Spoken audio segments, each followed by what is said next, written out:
Continue our talk about the yoga science. We talked a little bit about philosophy before. Now we're going to actually go into something. There's light for us, electricity, right on time. Maybe we can turn those off now.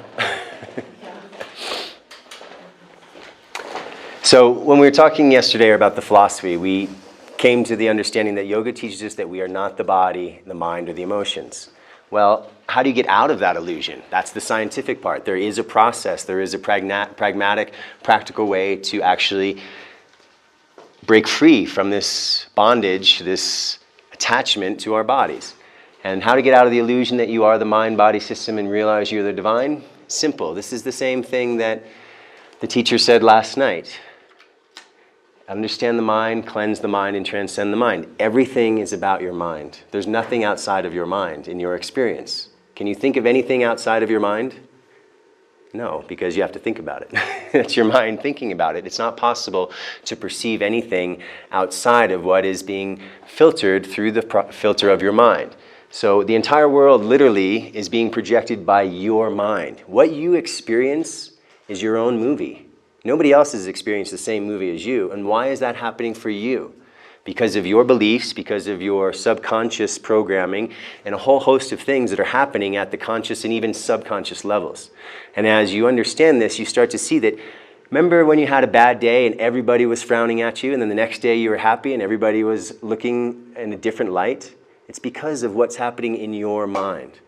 And this has to be understood for you to be able to go beyond the suffering created by your own mind. There's no way out of dealing with this mind. There's no shortcut other than going into what's happening in here. And for most of us, I know in my youth, I was never taught to look at my mind. This is not something in the West that we really look into, at least in my upbringing.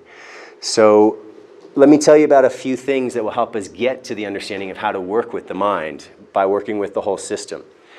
So a few concepts that will help you get a greater understanding of what the yoga science views as our relationship to the universe.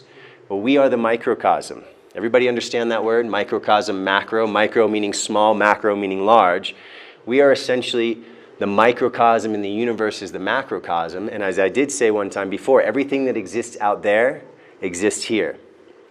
Everything that exists here also exists out there. And as the Greeks said, know thyself and you shall know the universe. We cannot really understand anything else in this world completely until we have a really firm foundational understanding of what's happening inside ourselves. Because actually everything is a reflection of your consciousness. Your movie is because of your consciousness. It's not anybody else's responsibility. So this actually gives us great power. This allows us to then take charge of the movie that we are creating with our lives, with our thoughts, our emotions, our beliefs. Now, first concept is microcosm, macrocosm. As above, so below. It's not just in yoga. Traditions from around the world have been saying the same thing. The next is from a scientific perspective. Yoga is resonance. This comes from physics. Does anybody know what resonance means? We use it often in these days. I resonate with that person. I resonate with that teaching. But when we come back to the original understanding of what the word resonance means, it means two things are vibrating at the same rate. So let's say there's a source of energy, and then there's a receiver. If we can put ourselves at the same vibration as the source, or if we receive the influence of the source, and we start vibrating at the same rate, then we are in resonance with the energy from the source. Now that is very important in our yoga practice. When we understand that everything in the universe is energy, then we learn how to use this mechanism. This is really like a machine, because if you do certain movements, if you do certain breathings, if you do certain practices, it's going to take you into certain forms of transformation. Now, we'll go deeper into this idea about what is resonance, but we're going to look at how we can connect to any energy that we want. And any energy exists everywhere at all times in the universe. All these subtle energies I'm talking about. So if you need more vitality, you can plug into the earth energy. If you need more creativity, you can plug into that of the universe. You can plug into more love, unconditional love. You can plug into the energy that allows you to speak truth, to understand truth. There's an energy of insightful wisdom beyond just the rational mind that we can actually plug into, and people call those paranormal powers. They're not actually anything that is so extraordinary if you understand the science of yoga. It just takes some applied science to be able to activate these powers that are actually inherent within all human beings. It's just a matter of opening that door to connect to that energy. So the big questions that come as we look into the science, now again, this is the big picture, we're going to go back into details, but understanding the self is understanding the mind, is understanding who we are even beyond the mind. And these have been some of the biggest questions that have been asked by humankind since they've started being conscious of their existence in this physical realm. So we've all asked these questions at some point, right? Who am I? Okay, yeah, my name's Jason. I'm a guy who was born in New York City, but is there more to me than just the names and the labels? Where did I come from? Not talking about New York City, but where did I come from before I came into this body, into this existence? And where am I going? Meaning, what happens when this body is done? Is there something afterward? Is there something that continues beyond the physical body? And then one of the greatest questions that I ever had is, why am I here? What's the reason? What's the purpose? Not only for the whole existence of the universe, but what's my role within this massive, incredible, infinite picture that I am perceiving? So, what yoga tells us is that we are actually Sat, Chit, Ananda. Sat is being, Chit, consciousness, and Ananda is bliss. So we are beings that are conscious, and in that consciousness we can experience, and our ultimate essence is actually a blissful state of love. Now, that sounds really nice, but what happens when we're suffering with our thoughts and our physical pain and all of these other emotions that seem to swallow us and we can't get out and we don't see beyond this illusion of our attachment to our body? Well, again, we're going to go into how we can do these things. But this is what yoga tells us we really are. Buddhism says very similar things. The bodhicitta, the illumined mind, the blissful state. All of these things are different terminology to express the same ideas. Okay, now here's where I think it gets interesting in yoga, because it breaks it down into a very scientific approach to not just the physical body, but the subtle bodies. And what are subtle bodies? Well, in English, or in Sanskrit, we call them koshas. A kosha could be like a sheath. A sheath is something you put a sword into, or a layer, like the layers of an onion. Or what are those Russian dolls that you take one out and there's 6 more inside, and then you take it out and that's more inside? I don't know if you've seen those, but this idea that we are more than just the physical body, and we can talk about them as the 5 bodies or the 5 koshas. So the first one, and I know I'm getting up, but that's fine. First one is called the Annamaya kosha. Now that's a long word in Sanskrit. You don't have to understand Sanskrit, but I will break it down for you to understand. Anna means food. Maya is the illusion. Or we could say this is the level of the illusion of the body made of food. So this physical body, we already know that, right? Everything that we put into our bodies that we eat internally creates this physical body. So this is one other reason why yoga has this tremendous emphasis on being clear about what it is that you're actually eating and putting into your system at the physical level. Now, this is a very dense thing. I can feel it, I can touch it, it's tangible to my senses, yes? Everybody knows they have a body simply by touching and looking and seeing and feeling. What we're going to do is go into subtler vibrations. So this is a slower vibration. It's material. This is a very slow, dense vibration. But if we go to the next level of vibration, more subtle, we go to the energetic. And this is often called the pranamaya kosha. Now, prana is a word that we're going to go into a lot. That's the same thing as chi or ki from Japan. It's the idea that everything exists because of this energetic matrix. And it's the matrix that's creating the physical reality, not the other way around. So the energy is the blueprint for your body. The energy is the blueprint for everything that's happening.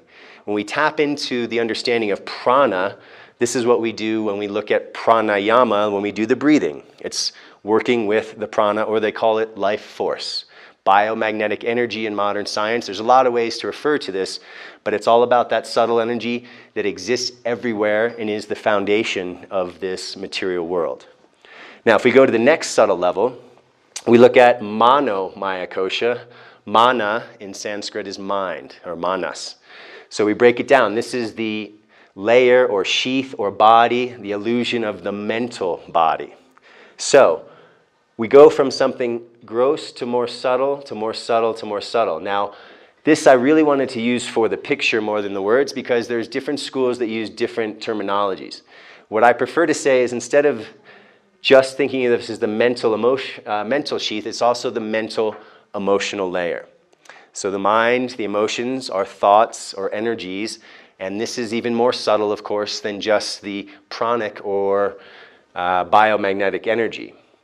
So we're going to talk about more of this in a moment, but the next one is called Vijnanamaya Kosha, and this is the higher mind, the mind of abstract thinking. It's different than the lower mind that's perceiving things and rationalizing. This is the mind that has the wisdom, and as we go even higher, we get to the Anandamaya Kosha. Ananda is a very famous word that you'll hear a lot, and when you hear about Swami's names, they usually end with Ananda, because Ananda means bliss. So we talked about what we were, Sat Chit Ananda. Ananda is bliss. We are beings of bliss. So if we look at Swami Vivekananda, that is the bliss of discernment, or Swami Yogananda, the bliss of union. And everybody who has an Ananda at their name, it's because they have reached that state conceptually. We can't guarantee by our just looking at them, but the idea is that they have reached a state of connection and awareness of that blissful state that is all of our natural being, actually. So the Anandamaya Kosha is the fifth of these koshas, the most subtle, and this is the body that never changes. It's eternally blissful, it's eternally perfect, it doesn't evolve, nothing can affect it, nothing can change it. Once we get to these higher levels, that's the gateway to being able to experience the higher levels of consciousness, the states of bliss. So by energies of consciousness, Brahman, which is a name for God in Sanskrit, is masked. From that matter is born, and from matter, life and mind and the worlds. This is from a sacred text, the Mundaka Upanishad. Any questions? Okay, it'll get more depth into this in a moment. Here's just another way to look at it. Some different words that I like as well. We can go to the physical body, energy body, which we talked about, and some schools break it into the emotional body, then the wisdom body, and the bliss body. So you can see a little differentiation here between this slide and the last slide. Don't get too caught up in the names. The understanding is that we have 5 bodies, different levels of subtlety, and through these yoga practices, we can work with every single one of these. Not the 5th body, of course, because that's not changing. But by balancing, purifying, and opening these bodies to the universal connection, we can thereby, at some point, step into this awareness of our blissful state. So the koshas, like we said, sheaths or layers. We have 5 dimensions of existence. We call them 5 bodies to make it easy in English. And they interpenetrate each other. They're not separate. So this physical body is 3-dimensional. And the energetic matrix that is the foundation for this physical body interpenetrates every part of the physical reality. So there's a more subtle reality that we can't see, and it can't even be measured by modern science very well yet. And it's that level that is connecting everything with everything else. So the physical body, let's go back a moment. It's through this energy body, through our breathing, through our pranayama, through work with the prana, the energy, that we connect the physical to these other states of existence within our own being. That's why pranayama, breathing, is more than just for health. It's much more. This can help you access higher states of consciousness just through breath, because the breath is the gateway. It's how we are connected from physical to the other subtle dimensions. Now, just to go back a little bit, Annamaya Kosha, as I said, is the physical body. Anna is food. Maya could mean full of. That's another interpretation. Or Kosha is layer. So this is our physical body. What do we do to help maintain the physical body? It's already there. You can see it. You have to have food. You have to have water, for sure. Sunshine, energy from the sun is helping to keep us alive. And of course, yoga can keep the physical body strong. There are other things we can do, but this is an easy summation. Now, the pranamaya kosha, the life energy, the prana, this is the critical bridge between the physical kosha and other koshas. This is a link between individual soul and the universe through koshas. Remember, you guys will have access to all these slides. You don't have to write it all down unless you want to. So all yoga cleanses this kosha. When we're doing physical movements, that's affecting our energetic body because we have what are called nadis or channels. In Chinese medicine, what do they call them? Meridians, right? And they talk about 12 main meridians in Chinese, and there's more, but they talk about 12 main meridians in traditional Chinese medicine. In yoga, we talk about 72,000 energy channels that interconnect everything to everything else, but we focus mainly in our yoga practice on 3 of the major nadis, and we'll go into that in greater depth. Now, the next one, the Mano-Maya Kosha. This is the mind, cognitive activities, practical intellect, the 5 senses. The way to work with the mind, according to yoga philosophy, if you want to work on evolving your mind, not just filling it with nonsense from mass media, we study. We study the sacred text. We study ourself. The studying of sacred text is revealing more about who we are. That's what the sacred texts do, is help us to understand ourself. Now the koshas, Vijnanamaya kosha, this is the higher mind, as I was saying, the psychic intellect or intuition. Now this is interesting because this is where the karma is stored. And like I said in yesterday's lecture, karma is an energy and it can be manipulated. So we are not stuck with one predetermined path in life. We have the possibility to actually alter our destination and how we get there through these practices of yoga and other practices too, but we're focusing here on yoga. Now, all the karma is stored here, and actually all the ignorance is also located here. It's called a vidya, and our spiritual ignorance is what? I want you guys to think a little bit and interact with me today, okay? The spiritual ignorance means that what are we ignorant of?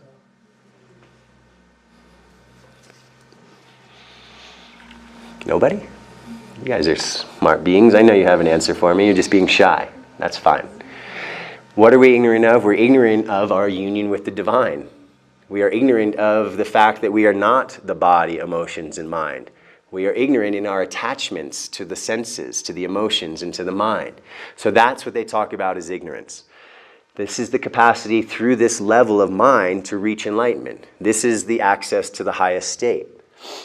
Now, the Anandamaya Kosha, as I said, is the bliss body, okay? And that is always perfect, never changes. And there have been moments in your life when time stood still and you felt blissful, yes? And suddenly there was no more you. You had dissolved into whatever experience so fully. You know, he talks about flow, and he's going to share more about that, Jin. And what that always reminds me of is, in English, and the term I used growing up is being in the zone. You know, in sport, when you're just... Like I used to surf a lot, and when you're in the wave and everything's happening, you're no longer thinking. There's no time. Everything is expanded, and your senses are so heightened by being so present. And this is the same as meditation. It's just being in meditation in movement. Like some people who are artists, they reach that inspiration, and the art is flowing through them. They're not thinking about what to paint next. It's happening as an extension of the universal energy flowing through them, creating through them. We are vessels. We are channels for this energy to flow through and allow the universe to manifest through this being. And this happens for musicians. It happens anytime you get in that flow state or in the zone, when time stops and the mind is no longer, the lower mind is no longer in control. The ego is not in control anymore. So we have had those experiences, and that's a good sign. It doesn't mean that it's only reserved for the monks who live in the Himalayas all their lives. All of us have access to these higher states. Okay, let's go back to prana. What is prana? This is the energy, again, that is the matrix or blueprint for everything in the universe. Chi or ki. Living manifestation of the divine. It is said that in yoga and in other of these esoteric teachings that the divine energy is what is flowing into this creation. And it's the divine sustaining us in the form of prana. We can't live here without energy. We can't exist without certain forms of energy. And all of the source of all of these energies is what? None other than the source of the universe, the source of creation. We could call it cosmic consciousness, the divine, whatever it is you like, God. This is what's sustaining us, is the energy, the matrix of the energy. Now this prana, again, is the link between the soul and the physical body. Guys, I want you to understand this, very important. This is the link between the physical body and the soul. So if you would like to connect to your soul consciously aware of that connection, then pranayama and working with the energy through yoga is a very powerful practice. Tai Chi is another form of this. The Qigong practices, meditation, because meditation is working with the mind, which is a form of energy as well. So there's so many different tools available to us, and that's good because we are people of different temperaments. We have different capacities, different skills, and even different challenges. So there's a way to find a path through this science that will give you the tools that you need. It's not one size fits all. Not everybody should do the same meditation or the same pranayama or the same physical postures. We all have the opportunity to pick what works best for us. Take your skill. Maybe you're really good mental concentration. Then you can use that skill to develop your mind and develop your ability to connect to the deeper levels of your consciousness. Perhaps you have a lot of vitality and you really love moving the body. Then maybe the physical practices are what will work best for you. And some people are drawn to study. Some people are drawn to doing more breath work. There's always the understanding that you have a certain skill set with the body and circumstances you've been born into. So use the skills that you have instead of trying to force yourself into something that somebody else is doing because they say it works for them. Try to find the techniques that are going to help you evolve the most quickly and the most efficiently. So breathing is a process through which you receive prana from the universe, but prana is not breath. Oxygen, they say that oxygen is what we're breathing in. Oxygen is riding on the prana. Oxygen is more gross, it's more physical, we could say, than prana. Prana is more subtle. So when we're breathing in energy, and in that energetic flow, which we're inhaling and exhaling, there is oxygen coming in through the breath. But I have to help you to understand that breath is not prana, okay? So food, sun, water, barefoot on earth, breathing, these are all ways to collect prana. And they're very emphatic actually in yoga that we should try to get a little bit of sun every day, connect with all of the elements of the universe every day because this is made of all the elements. And thereby we can connect to a source that helps to bring us more vitality, more fulfillment of those energies within our own being.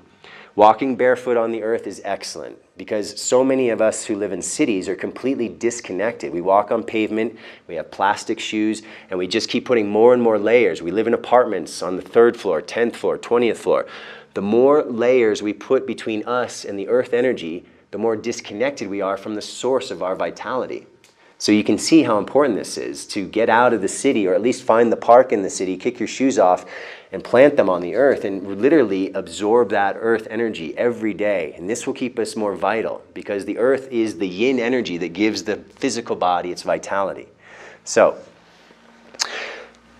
the prana is actually what manages all the biomechanical processes. Nothing will happen without this energy. There cannot be life, there cannot be biology without the prana, without the life force. Any questions? I already got started up, pretty fired up, so slow down. Okay, good. How long, what time do I have till? What time is it right now? 4:20. 4:20? Maybe 5. Okay, perfect. So prana, ayama. We looked at prana, now let's look at this word ayama. Ayama has different understandings. I'll come right back.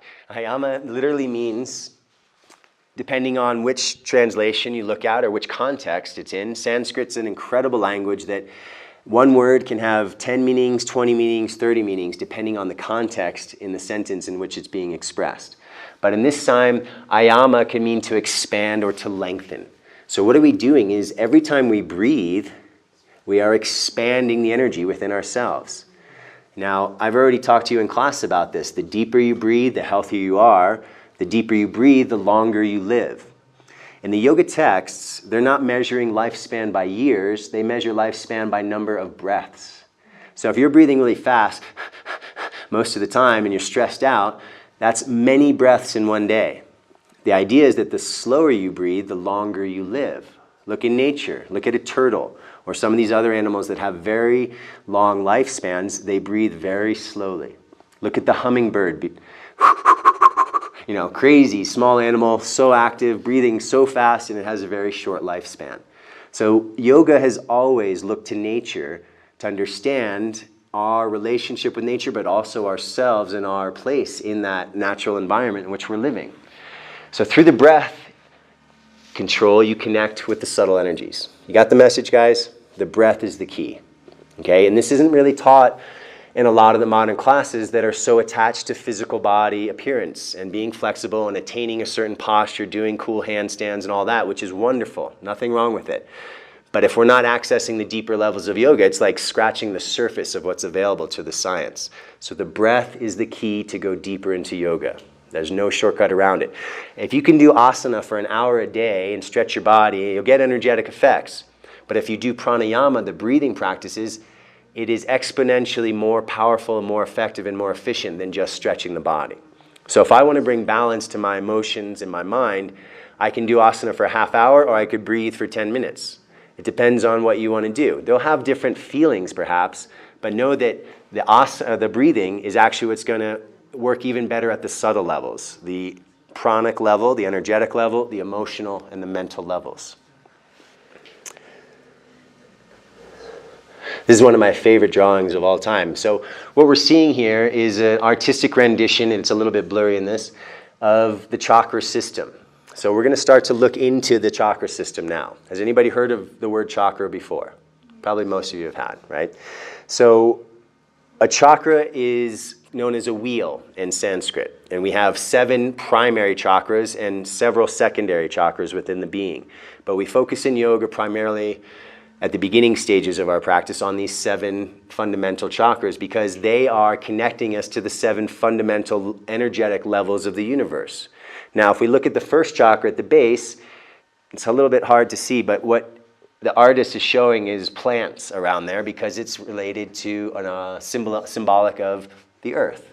So our first chakra is at the base of the spine. It's like at the tip of the tail, it's at the tip of the tailbone, and it's not a physical thing. If somebody dies and they cut the body open, they're never going to find a chakra system at the physical level. This is subtle. This is beyond science ability to even measure something this subtle.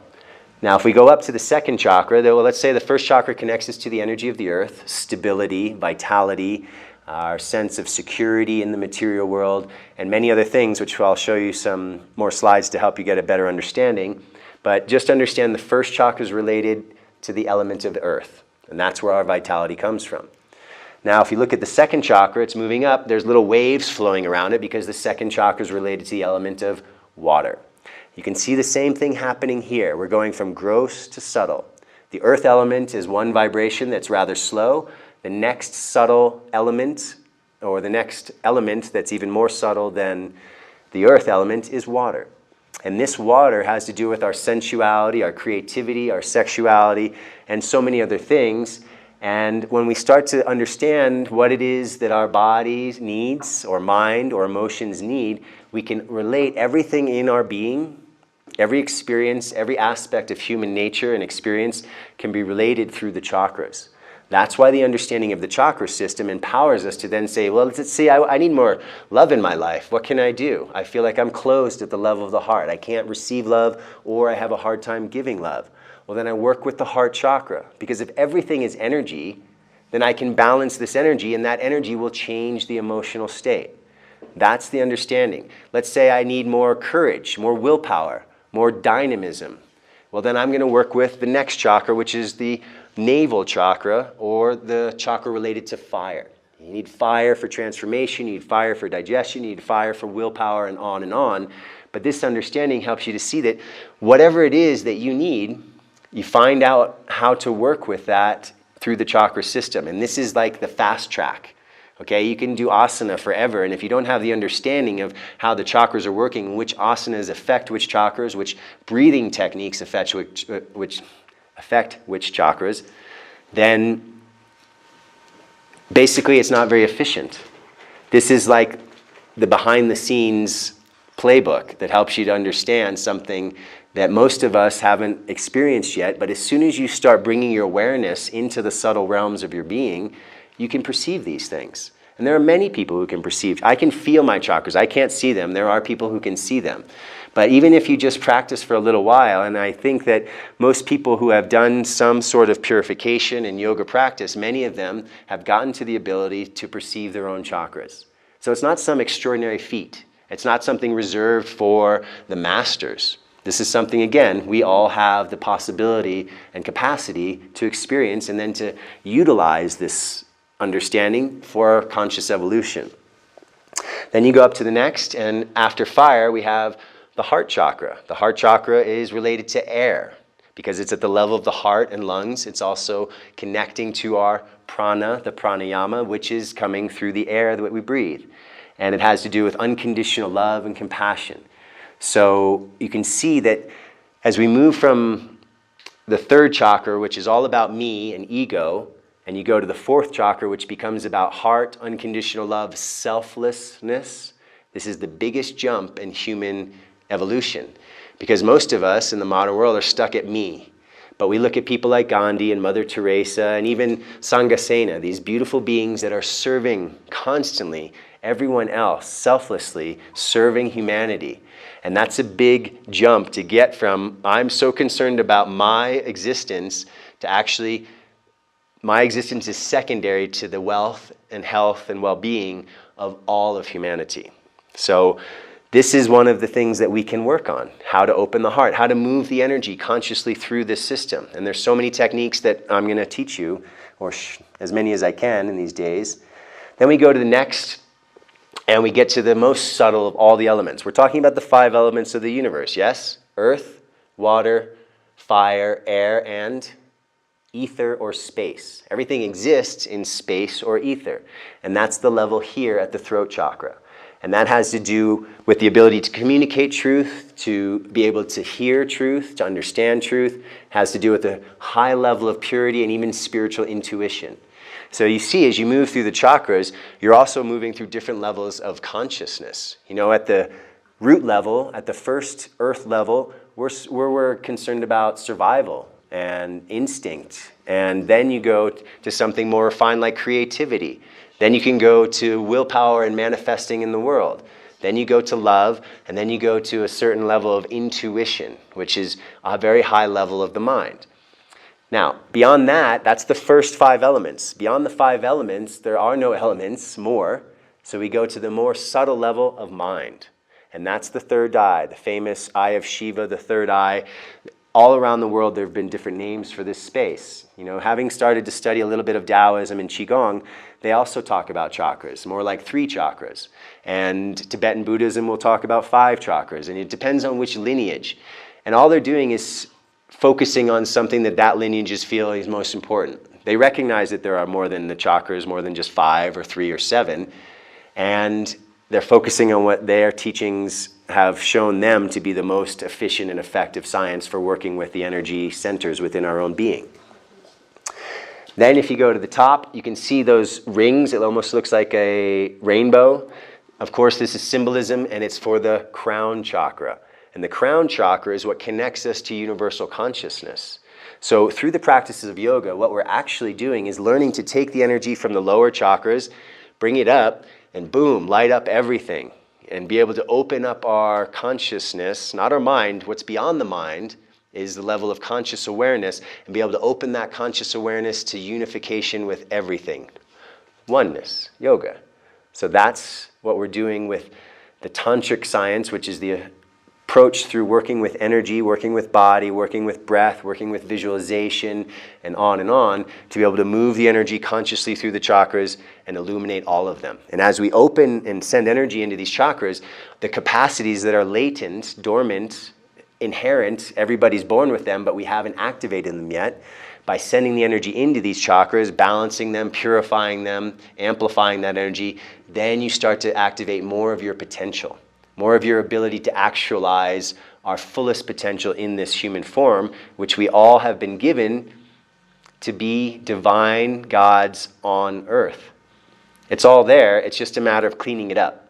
Like we said yesterday, wiping that dust off the mirror so that we can actually see truth. Now let's get a little bit better understanding of what the positions are. So the root chakra is the chakras are like wheels or like padmas, lotuses. Padma means lotus in Sanskrit. So they say when the energy goes into the chakra, it's like a padma, a lotus that opens and blooms and fulfills the capacity at that level of your being. Now that chakra is the only one that points down. Why would it point down? Thank you. Yes, you are awake. Good. So to be able to connect with the energy of the earth, that's why the energy is there. Now, how do I connect with the energy of the earth when I am thinking about my physical body? I sit my butt on the earth, and my root chakra is connected to that energy. So there are asanas like forward fold, where you can focus on, and I talked about this the other day, inhale the energy from the earth into your root chakra, the base of the spine. And you're using your mind, you're using your intention to make that connection, because everything happens through your mind. So if you believe it and if you intend it, you create it. So if I know that there's energy down there and I'm not sure about it yet, but if I use my intention, I can even visualize to amplify the effect. I can use my breath and I can start to move the energy into my root chakra. It's very simple, actually. There's nothing so incredibly complicated about this that we can't understand it. The only challenge is the application of the science consistently to create transformation. And that's where it comes down to you understanding what is your greatest priority in your life. Who do you want to be? Who do you want to manifest? What video or what movie do you want to create for your life? So your priorities are going to determine your actions. If you really are focused on awakening to truth, as I said in the slide yesterday, you will awaken to truth if that's your main priority. So it comes back to us always. Who do you want to be in this life? How do you want to leave your impact on this world around you? Now we go to the second one. It's called the sacrum, the sacral chakra. So we know the sacrum is at the lower end of the spine here in the lower back. And these chakras have different entry points. So if you look here, the energy comes in through the front of the body. So when I talk about my sacral chakra, I can put it here, or I can put it here at the level of the sacrum in the back. Those are the gateways. Those are the openings. The chakra itself resides in the central channel. It's not the spine, but they call it in the level of the spine, but at the more subtle level because it's not physical. So this central channel is called Sushumna Nadi. Nadi is an energetic channel, and this Sushumna Nadi is the home of these chakras. So by bringing the energy in through the front or in through the back, whatever practices you're using pranayama, using body postures, etc., you can start to create the energy opening here within the central channel. What we're going to do through the tantric practices, we take the energy from these lower centers, we open it, and we send it up to the crown. This is energy, this is consciousness, yes? We talk about the highest consciousness. This union at the top, I should say, coming up, that's the union of matter, consciousness, energy. Everything exists as one, but we perceive it as duality. So we look at the yin and the yang, but it's actually one in constant flow with each other. Same thing in yoga understands this. The yin and the yang, the plus and minus, the duality of the polarity of energy charges that we talked about. All energy has polarity, plus and minus. When we bring those together, we get that zero state, or we get one, union. So that's the process of yoga through the tantric practices of taking the energy up through the chakras, uniting it with consciousness. But guess what? They were never separate to begin with. That's only our level of perception. When you bring the energy up here and you unify it consciously and with awareness, then you transcend duality and you understand what oneness really is. So you can see, as you go up through the chakra system, opening in the front, opening in the back, but the chakra itself is inside the central channel, which is in the area of the spine, but it's not the spine, it's more subtle than that. Any questions? Okay. Is this interesting? Yeah. I would like to have some. Maybe you can share how we should appreciate the teaching. We should appreciate the teachings first. The teachings, okay. All right, now this is going to make it more even practical for you guys. This is what makes it available and real, okay? I can talk about subtle energies and it sounds like a nice ghost story because nobody's ever seen it, right? Well, this is really real because when you look at the chakras, and now I'm going to talk about the name in Sanskrit. You don't have to memorize these names, but as you go down your yoga path, the more time you spend studying yoga, Sanskrit will become a second language for you because it's the linguistics that we use to talk about the science. So the root chakra is called Muladhara chakra. And I know my Sanskrit's not great. Muladhara chakra is the root chakra. Mula means root. And this is related to the testes and the ovaries. This is the energy and part of the physical body that is manifested. It's the physical representation or manifestation of the energy of the root chakra. So if we need to work with something on the root chakra, or if we have at the physical level any type of issue with the testicles or with the ovaries, yoga science says, okay, work with the root chakra, charge that up, heal it, balance it, purify it, and by working with the energy, remember, the energy controls the physical body, not the other way around. So this is why healing practices like Reiki or pranic healing and different forms of energetic healing help to manifest healing at the physical level. You're working with the matrix, the blueprint that creates the physical. Therefore, if you want to do something that's going to help you address, I don't know, impotence in men or ovarian cancer in women, you work with the energy of this chakra.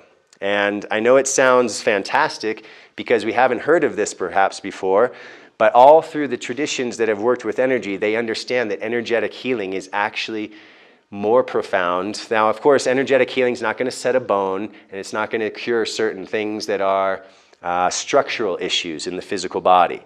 But working with the energy has helped people cure things that modern science has not been able to touch because they haven't gotten to the understanding that the energy body is actually controlling the physical body. They're still working at the level of the physical. Now, if we go to the next chakra, Swadhisthana chakra, that's one's own abode. That's your understanding of yourself, because at this level, in the human condition in these days, 80, this is a generalization, about 80 to 90% of the people live at these two chakras.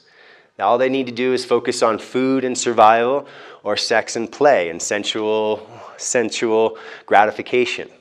So most of the world is living at that level. Even to get to the next level, the Manipura chakra, this is the leaders of the world. The presidents, the dictators, these are the people that have so much power that they can actually control others.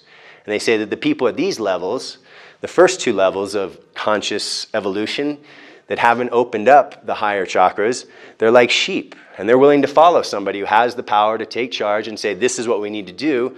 So you can see that as you start to work with the chakras, you're not just changing your perception, you're amplifying and opening a capacity that you didn't have access to before because you hadn't understood how to get into that space of transformation and opening these abilities that we all have.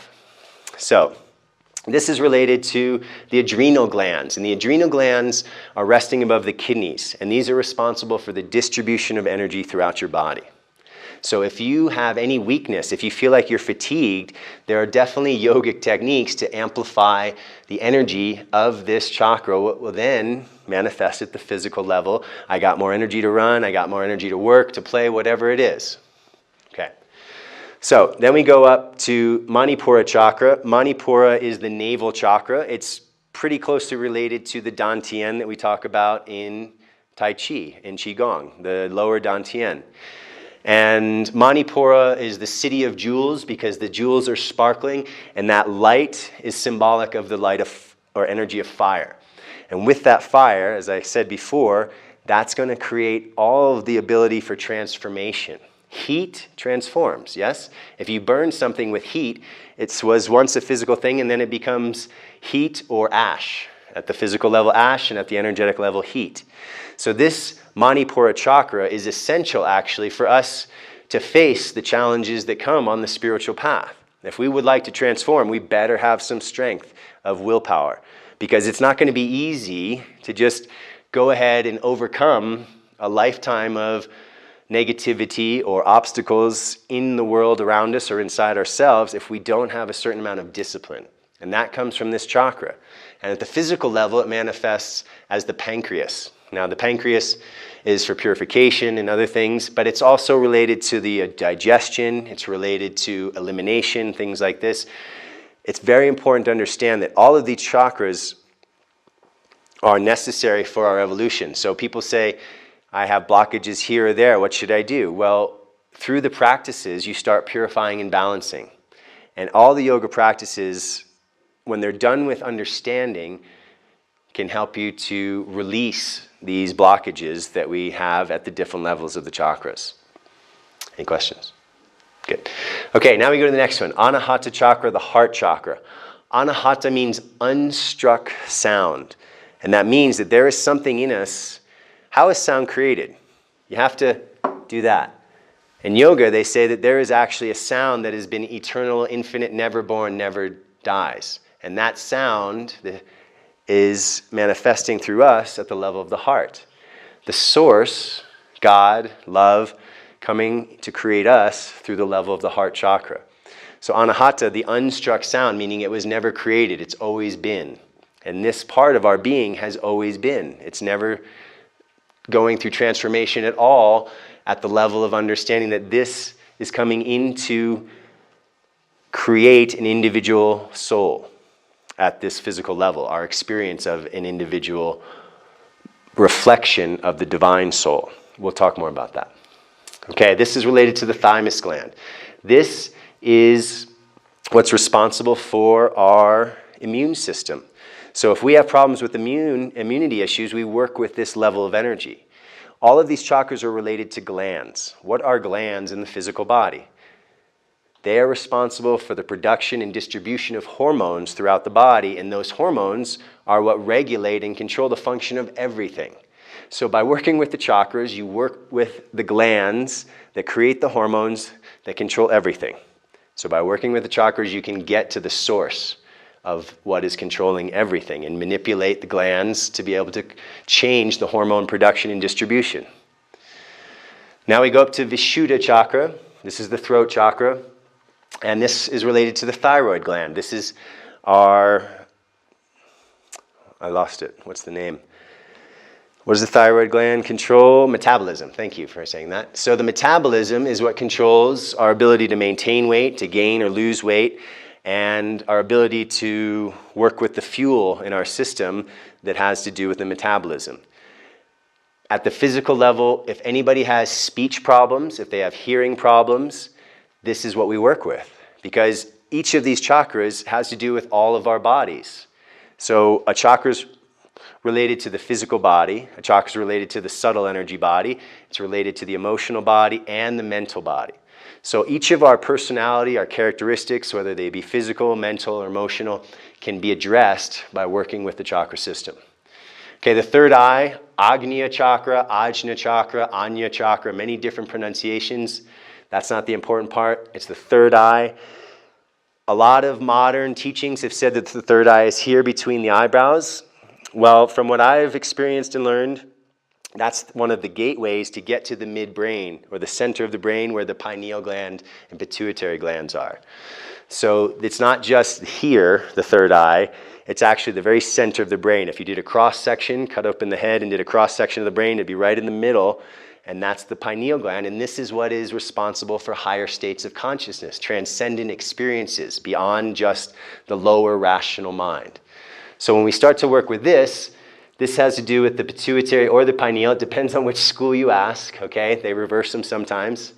I guess that's still up for debate, and you'll have to figure that out with your own experience. But my experience leads me to feel that it's the pineal gland. The pineal gland even has rods and cones in it, just like the eyeballs do.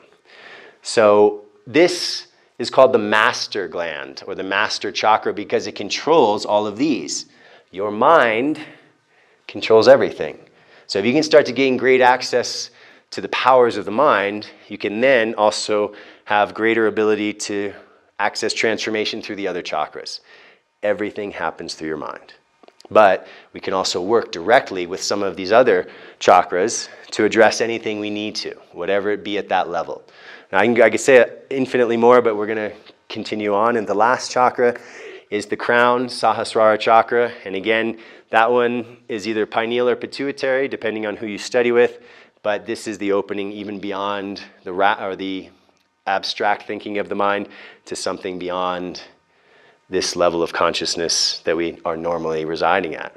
This is the connection to the divine consciousness. I'm simplifying everything, but again, remember, it's just the big picture for now.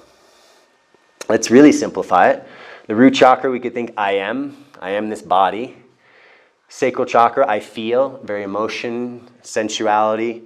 Solar plexus or navel chakra, I do. I act in the world because I have willpower at the level of my Manipura navel chakra.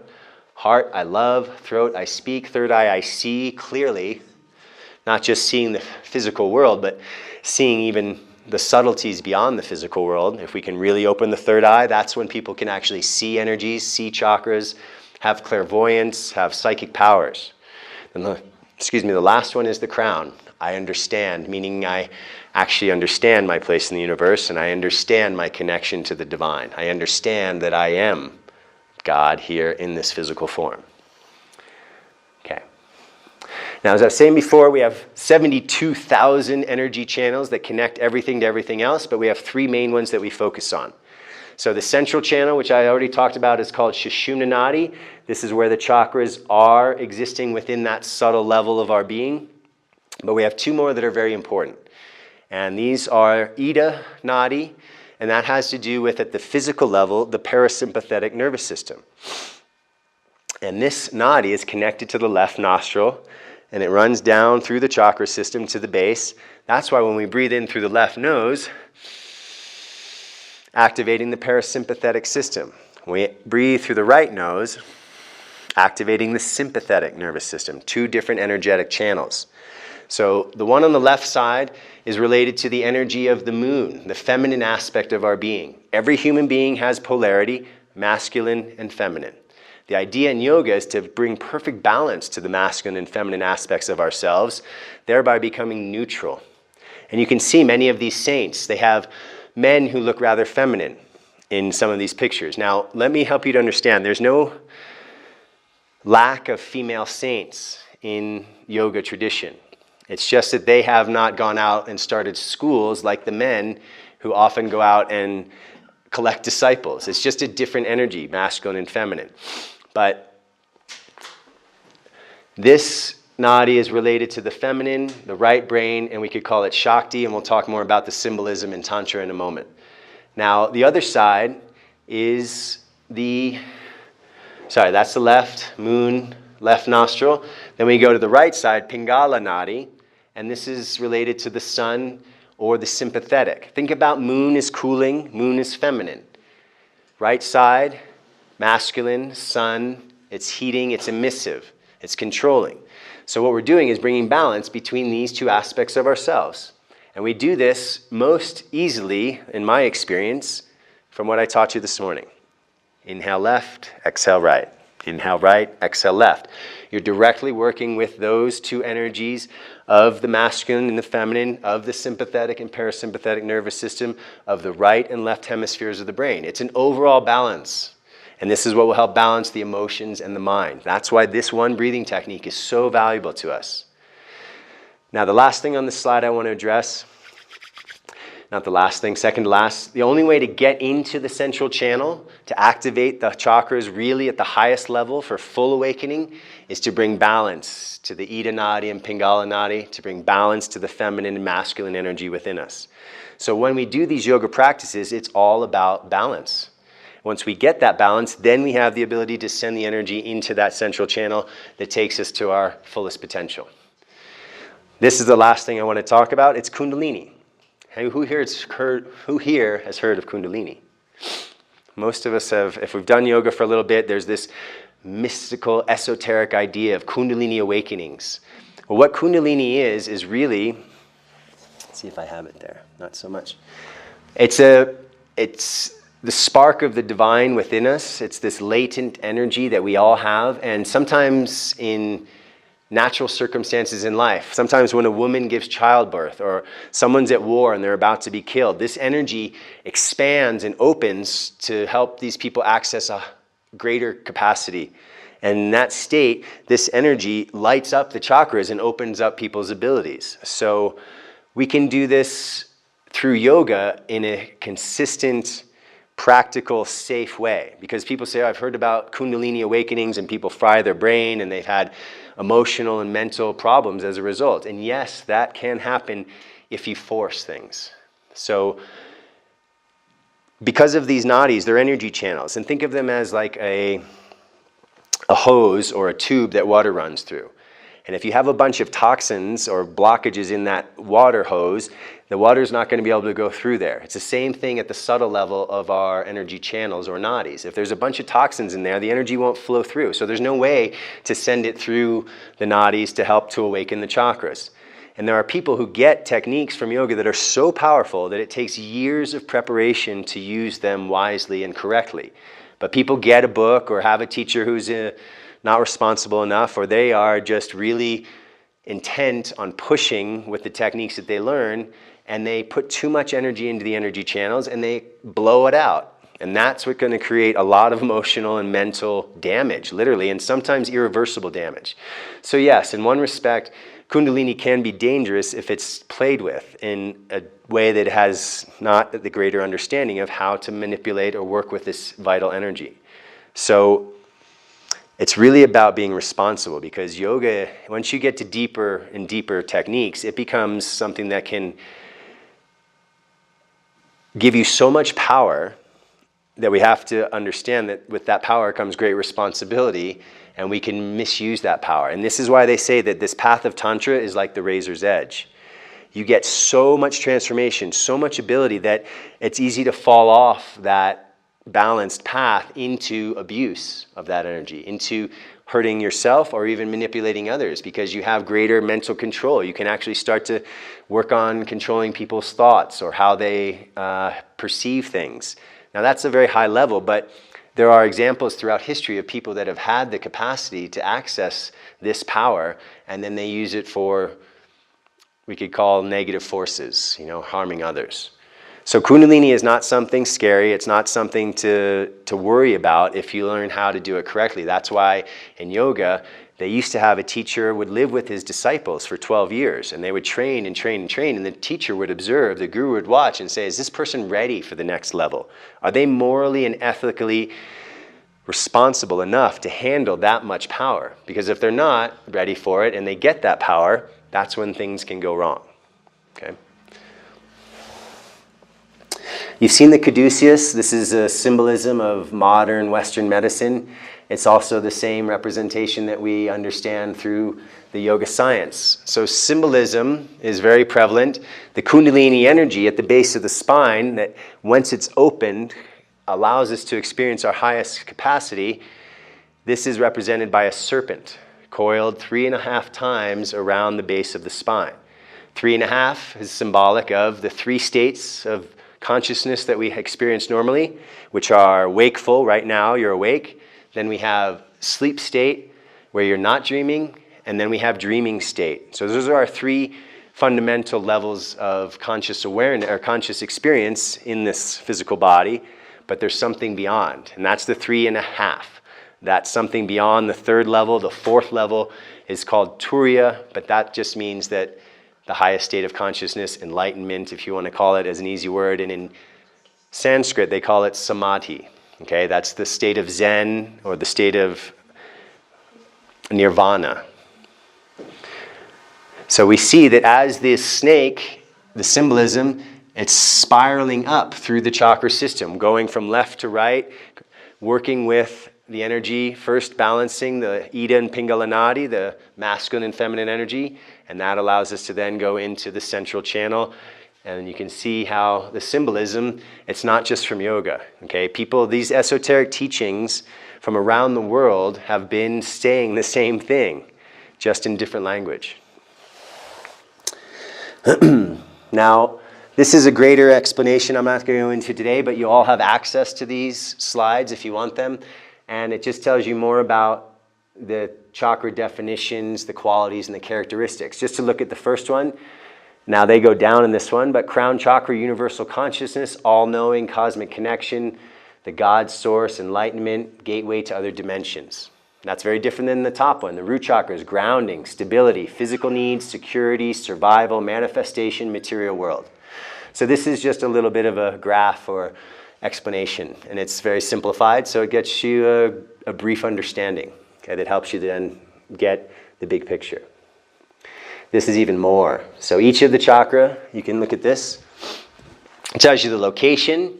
Every color has a vibration, yeah? It has a different frequency. So each of these is related to different frequencies. So each has a different color, a life principle, the root chakra. We talked already about survival and safety in the physical world.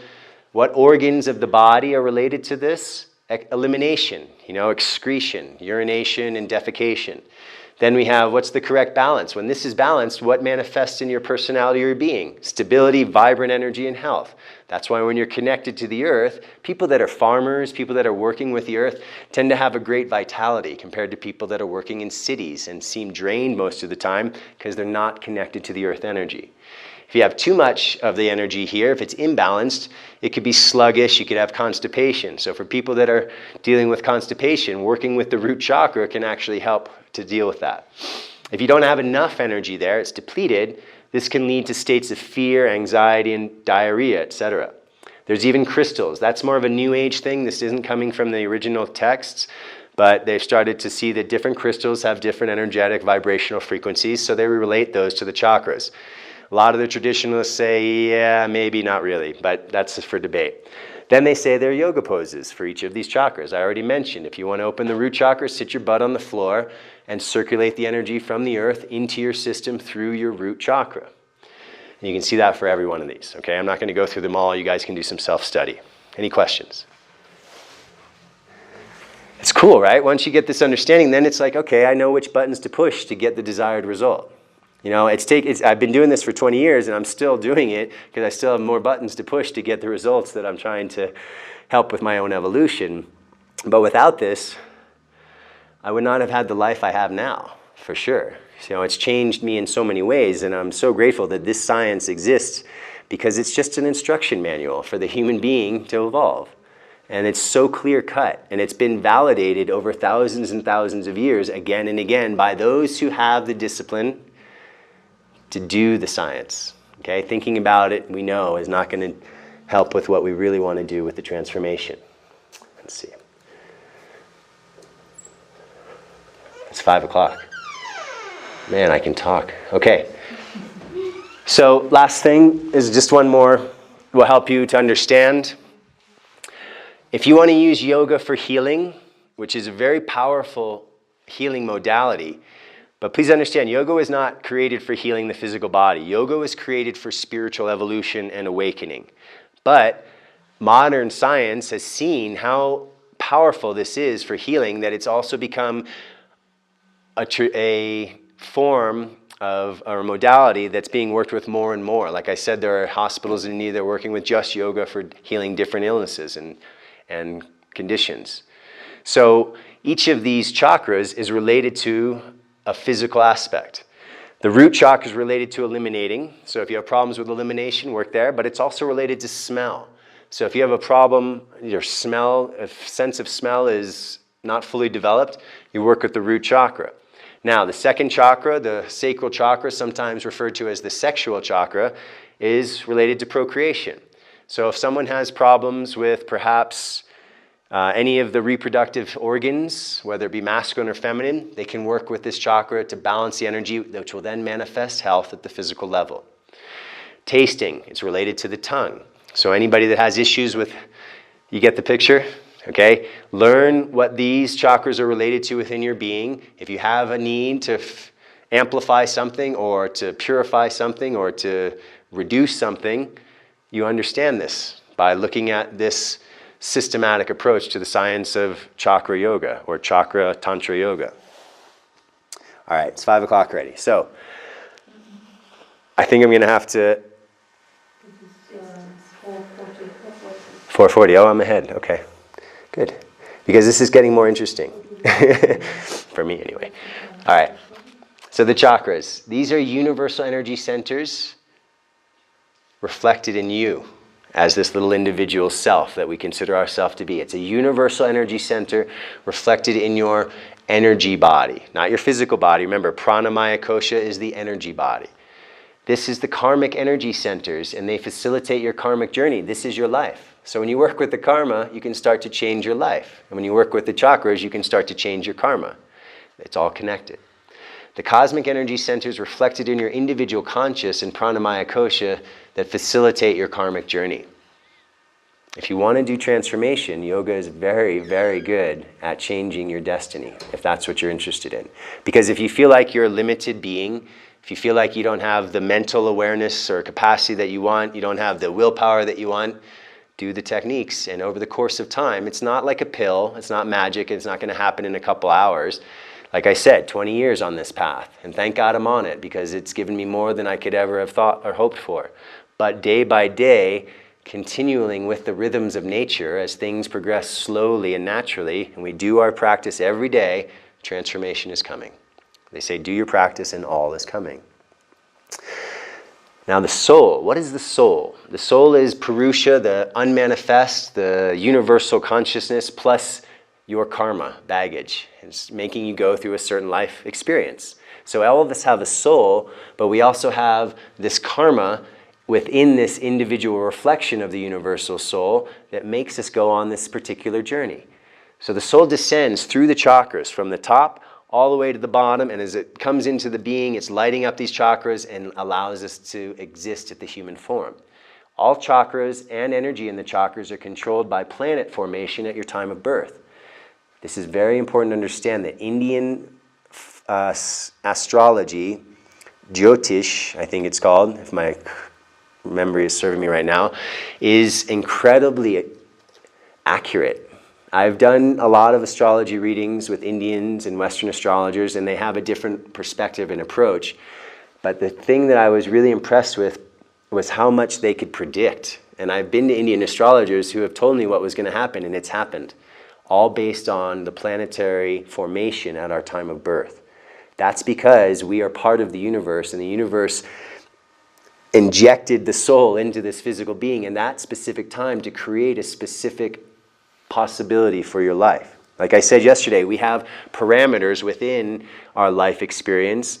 You're a man or a woman, that means there are certain things you can or cannot do, but within that parameter of your existence, you have choices that are your free will to choose how you move towards your destination.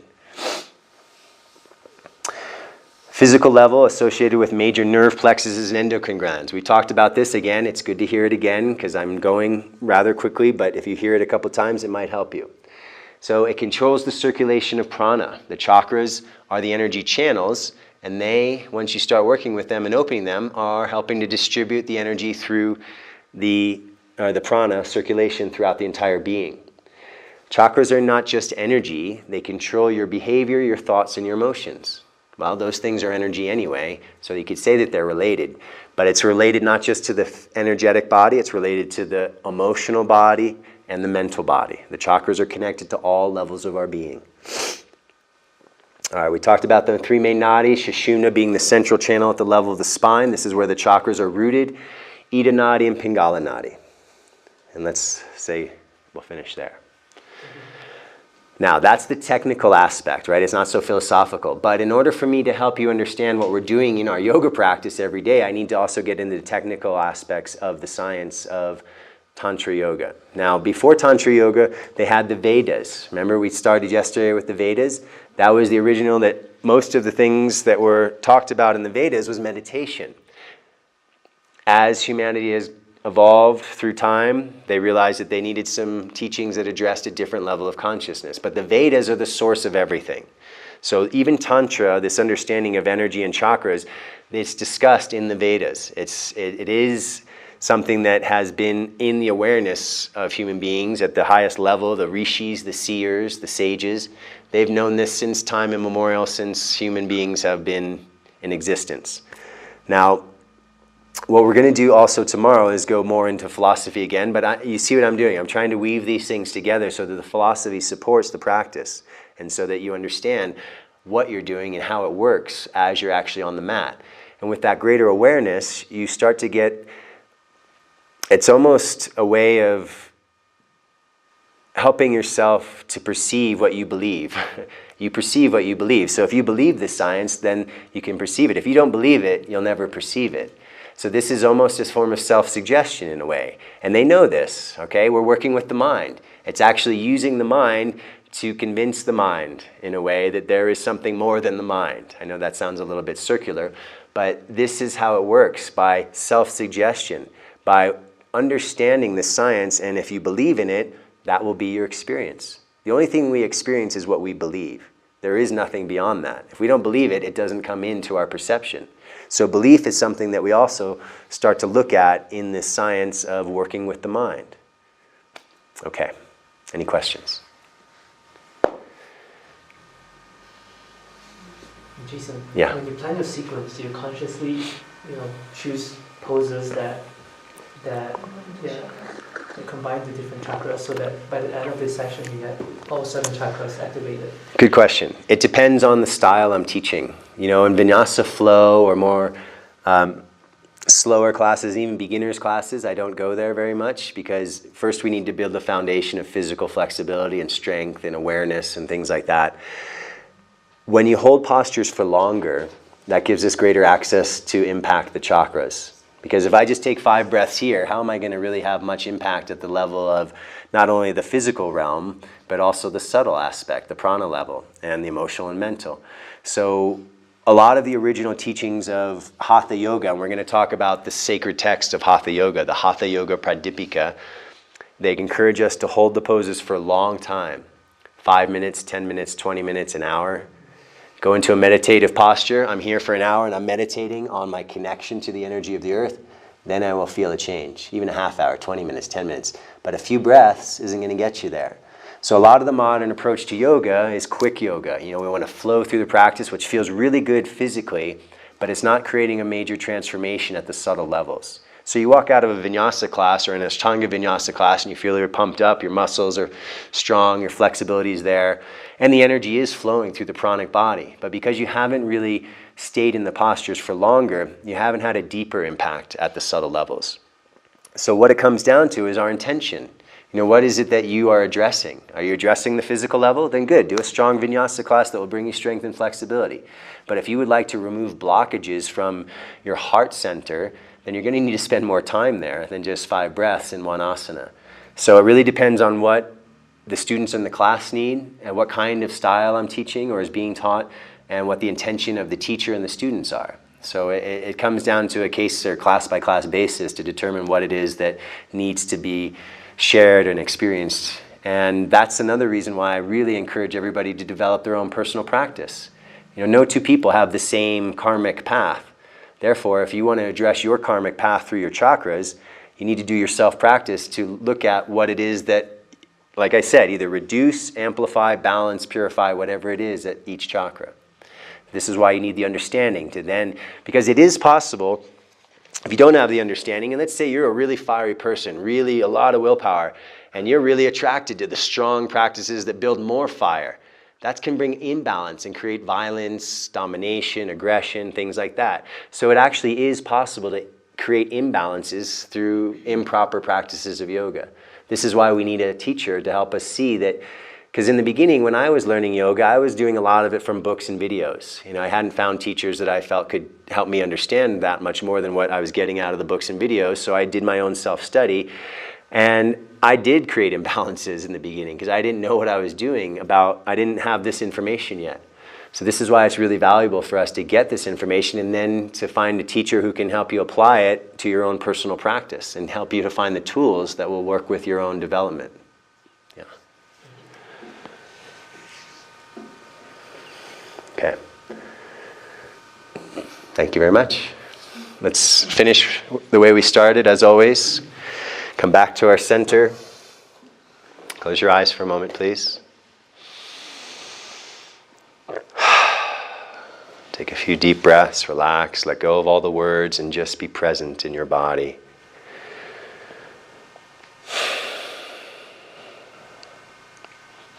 We close our class with 3 beautiful Oms. Let's take a deep breath in.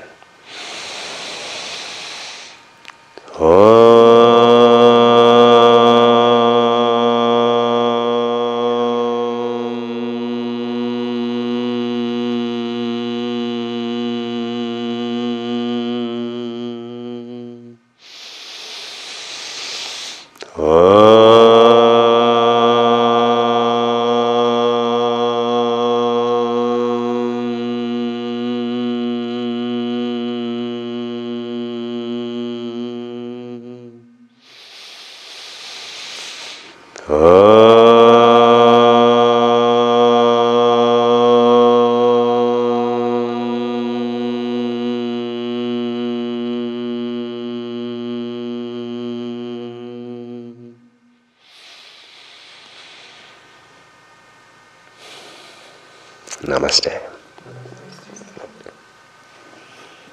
Does the Om feel good? It's, it just like resets everything. So whatever's been going on before, 3 Oms kind of brings me back to balance. So Why you do 3? you can do 1, you can do 3, you can do 7. You can do as many as you like. 3 is a sacred number in numerology, having to do with many different symbolic meanings of why 3 is so important, but often related to the 3 levels of consciousness that we're usually experiencing, like I said before, wakeful, sleep, and dreaming states. Om, I'm going to go into an understanding of Om at a deeper level, hopefully, because there's a lot of symbolism and understanding behind it. But 3 is considered one of the main numbers in numerology that has to do with our levels of consciousness.